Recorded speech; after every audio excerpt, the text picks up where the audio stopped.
जब फिल्म आई, दर्शक तो छोड़िए, खुद ऋषिदा और गुलजार ने भी इसका जिक्र बंद कर दिया।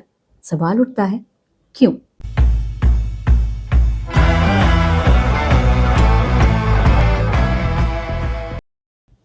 हाय, हेलो, नमस्कार, कैसे हैं आप? आप देख रहे हैं आपका अपना किरण का अड्डा।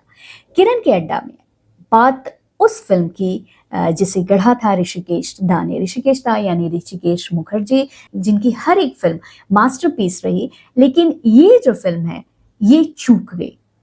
चूक क्यों गई और क्यों ये उस मकाम तक नहीं पहुंच पाई जिसकी शायद उम्मीद की भी थी या नहीं भी की थी ऋषिकेश दा ने। लिखा उन्होंने खुद था, इसलिए उनके दिल के करीब शायद थी नहीं। ये मैं क्यों कह रही हूँ, थोड़ी देर में आपको पता लग जाएगा। और इसकी पटकथा लिखी थी द ग्रेट गुलजार ने, जो उनके बहुत ही करीबी माने जाते थे।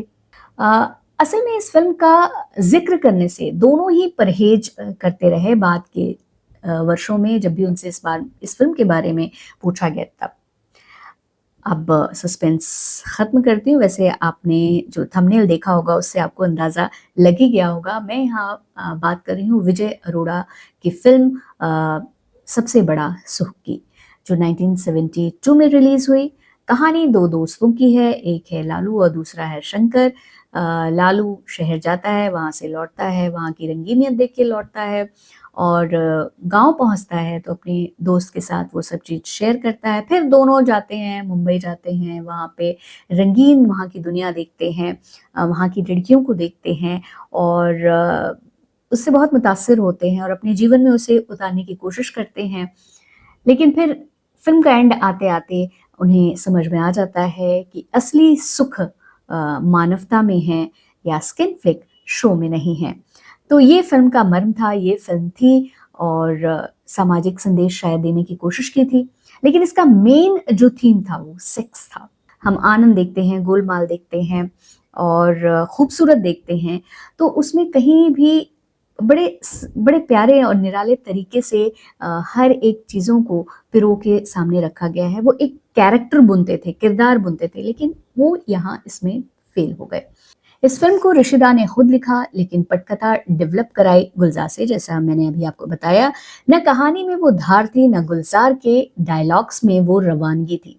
जब फिल्म आई, दर्शक तो छोड़िए, खुद ऋषिदा और गुलजार ने भी इसका जिक्र बंद कर दिया। सवाल उठता है, क्यों? इस बारे में जय अर्जुन सिंह की the world of Rishikesh Mukherjee और भावना सुमैया के इंटरव्यू में किया गया है। टाइम्स ऑफ इंडिया की गिरिजा राजेंद्रन ने 1981 में इसे एक महान निर्देशक की सबसे फीकी, सबसे कमजोर फिल्म करार दिया था, क्योंकि ऐसे कई सीन हैं जिसमें कॉमेडी एकदम बोझिल सी लगती है। एक ऐसा सीन है कि दोनों शहर जाते हैं, मसाज कराने के लिए जाते हैं और वो सोचते हैं कि बहुत खूबसूरत सी लड़की आएगी, लेकिन होता ठीक उलट है और पहुंच जाती हैं टुन-टुन।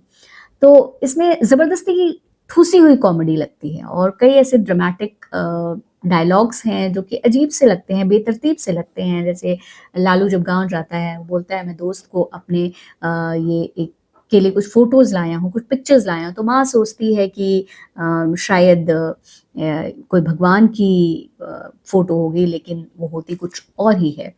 तो ये कुछ ऐसी फ़िल्म थी, ये कुछ ऐसे डायलॉग्स थे जो कि बेतरतीब, बेढंगे और इसमें कह सकते हैं हम कि ऋषिदा का वो मिडास टच नहीं था।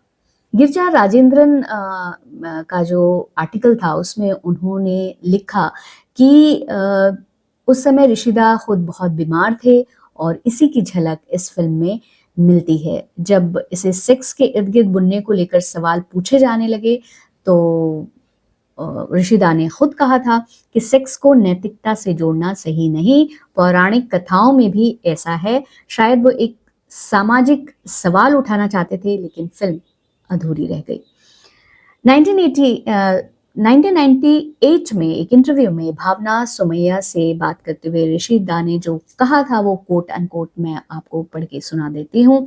उन्होंने कहा था कि सेक्स को नैतिकता से सीधे नहीं जोड़ा जा सकता। कोई स्त्री अगर एकल विवाही या मोनोगैमस न भी हो तब भी वह संपूर्ण और करुणामयी हो सकती है। जो इस फिल्म की कैरेक्टर थी, लेडी लीड थी रजनी बाला, उनके बारे में वो बात कर रहे थे।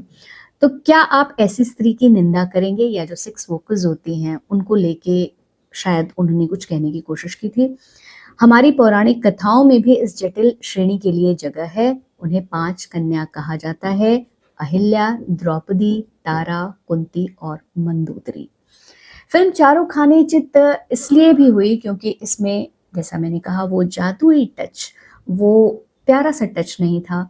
जब भी हम अक्सर ऋषिदा की फिल्म देखते हैं तो उसमें अर्बन क्लास दिखता है, उसमें शहर का मध्यम वर्ग दिखता है, लेकिन इसमें गांव में वो हमें ले जाते हैं। तो शायद वो एक उस चीज को पकड़ने में, शायद उस छोर को यहाँ इस फिल्म में वो प्रस्तुत करने में अनेबल रहे। सबसे बड़ा सुख में ना हल्कापन है, ना गंभीरता है। ये फिल्म केवल यूट्यूब पर ही उपलब्ध है, वो भी बेहद खराब घटिया क्वालिटी में। इसके प्रिंट्स अच्छे नहीं हैं, और शायद दुख की बात कहें या सुख की बात कहें कि यही इसके लिए अच्छा है, क्योंकि क्रिटिक्स ने भी माना कि दुख की बात ये है कि इसका जब एंड होता है, दी एंड होता है, तो वही इसके लिए सबसे बड़ा सुख होता है। खैर, क्रिटिक्स ने जो भी कहा, किरण ने जो भी कहा, आप क्या सोचते हैं इस फिल्म के बारे में? देखिए और कमेंट बॉक्स में ज़रूर अपने विचार साझा करिए। सब्सक्राइब करना चाहें तो सब्सक्राइब करिए, और किरण के अड्डा के परिवार को और बढ़ाइए। Bye bye for now.